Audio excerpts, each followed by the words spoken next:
રજાને લઈ મહુધા ટીડીઓનો વિવાદિત હુકમ। ઉત્તરાયણ સહિત 2 દિવસ તલાટી સરપંચને ફરજ બજાવવા હુકમ કરાયો।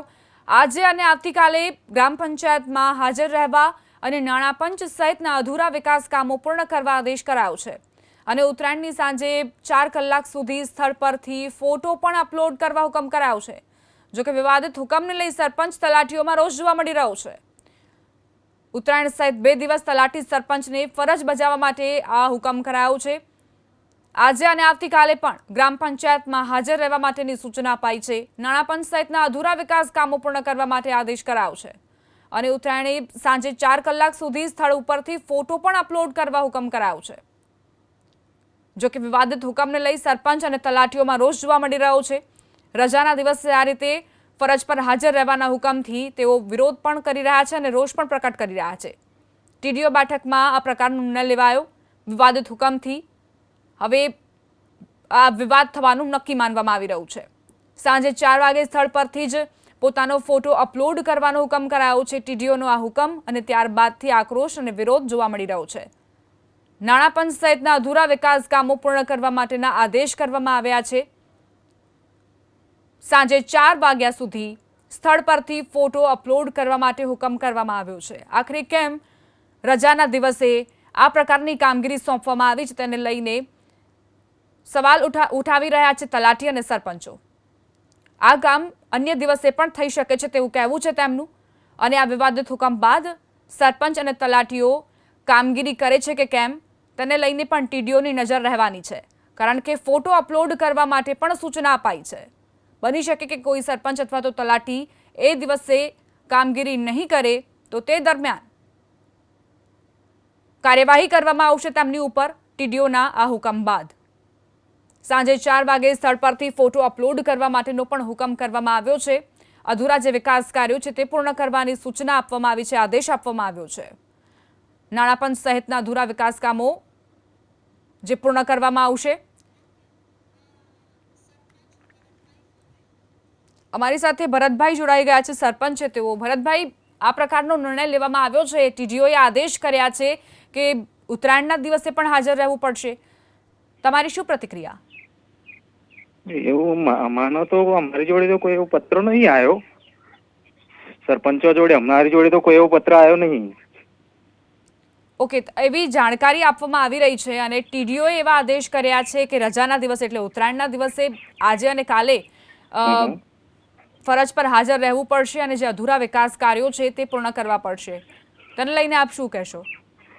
તલાટીઓ સાથે કંઈક વાત થઈ હોય એમનો તો મને ખ્યાલ નહીં, બરોબર। સરપંચો જોડે એવી કોઈ વાત સરપંચોને એવા કોઈ ઓર્ડર આપ્યા હોય એવું અમને તો કોઈ આપ્યું નહીં એવું।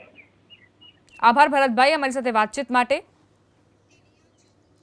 જ્યોતિબેન દેસાઈ જોડાઈ ગયા છે, ટીડીઓ છે તેઓ। જ્યોતિબેન, આ પ્રકારનો આદેશ આખરે કેમ કરવો પડ્યો? નું કારણ એ છે કે સરકારશ્રીની જે યોજના છે 15મું નાણાં પંચ અને પીએમએવાય, સરકારશ્રીની જે યોજના છે 15મું નાણાં પંચ, એમાં 20-21 થી લઈને 22-23 ના જે કામો છે એ સદંતર બાકી હાલતમાં છે। 20-21 એટલે આપ માનો છો અત્યારે આપણે 24માં એન્ટર થઈ ગયા છે, 2024માં, પણ સ્ટીલ હજુ સરકારશ્રીના તે કામો બાકી છે। અવારનવાર રિવ્યુ મિટિંગમાં પણ તેઓની સમીક્ષા કરવામાં આવે છે। અવારનવાર તેઓએ આપેલા કમિટમેન્ટમાં પણ એ લોકો સાચા ઠરતા નથી।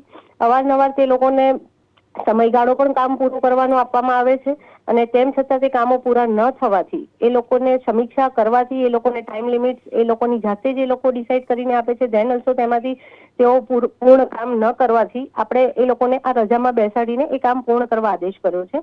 એ લોકોને મેં હુકમ કર્યો છે કારણ કે ગ્રામ પંચાયત કચેરી એજન્સી નક્કી કરે છે નાણાં પંચની, તો જવાબદારી પણ તેઓની હોય છે કે જે એજન્સી નક્કી કરે છે એજન્સી થ્રુ એ લોકો કામ પૂર્ણ કરાવે। બીજી વસ્તુ કે પીએમએવાય, પ્રધાનમંત્રી આવાસ યોજના એક એવી ફ્લેગશિપ સરકારશ્રીની યોજના છે જે ગરીબ લાભાર્થી માટે બનેલી છે। જે લાભાર્થીને આપણે હપ્તા આપીએ છીએ એ લોકોને સમજૂત કરીને એ હપ્તા આપીને અને એ કામ પૂર્ણ કરાવવાની પણ જવાબદારી ટીસીએમ્સની હોય છે, કારણ કે ગ્રામ્ય સ્તરે ટીસીએમ ગામના વડા હોય છે અને સરપંચ એ ગામનો ફર્સ્ટ નાગરિક છે। એટલે આપણે વારંવાર તેઓને પ્રધાનમંત્રી આવાસ યોજના ગ્રામીણ માટે પણ તેઓને વારંવાર સમીક્ષા કરવા છતાં પણ કોઈ પણ ફ્રૂટફુલ રિઝલ્ટ જોવા ન મળતા અને અમારી પણ ઉચ્ચ કક્ષાએથી આનું સમીક્ષા થતા વારે અમારે પણ તેઓના આપેલ જૂઠા કમિટમેન્ટના લીધે અમારે પણ અમારા અધિકારી સમક્ષ જૂઠા બનવું પડે છે કે તેઓના આપેલા કમિટમેન્ટના આધારે અમે જિલ્લા સમક્ષ પણ એ જ કમિટમેન્ટ આપીએ છીએ જે તેઓના દ્વારા આપવામાં આવેલ છે એન્ડ ધેન ઓલ્સો તે લોકો કામ નિયત સમયમાં પૂર્ણ નથી કરતા, તેના માટે રજામાં પણ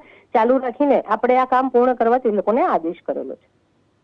તો જ્યોતિબેન, તમને એવું લાગે છે કે આ પ્રકારના શિક્ષાત્મક પગલાંથી એફિશિયન્સીમાં વધારો થશે, કાર્યક્ષમતા વધશે તલાટી મંત્રીની? ના, કાર્યક્ષમતા તો વધવાની હોત તો ક્યારની એ લોકોએ 20-21ના કામ પૂર્ણ કર્યા હોત, પરંતુ એ લોકોને એક ઠપકો કે શિક્ષા ટાઈપ જરૂર મળશે કે જો સામાન્ય દિવસમાં તે લોકો કામ પૂર્ણ નથી કરતા તો આવા રજાના દિવસોમાં પણ તે લોકોએ બેસીને પણ કામગીરી પૂર્ણ કરવાની રહેશે. આભાર જ્યોતિબેન અમારી સાથે વાતચીત માટે. તો ઉત્તરાયણની રજાને લઈને જે પ્રકારે ટીડીઓએ આદેશ કર્યો છે તેઓ અત્યારે કહી રહ્યા છે કે ચાલુ દિવસે કામગીરી નથી થતી એટલે જ અમને આ પ્રકારના પગલાં લેવા પડે છે, એક ઠપકો આપવા માટે પણ આ રીતે કાર્યવાહી કરવામાં આવી રહી છે.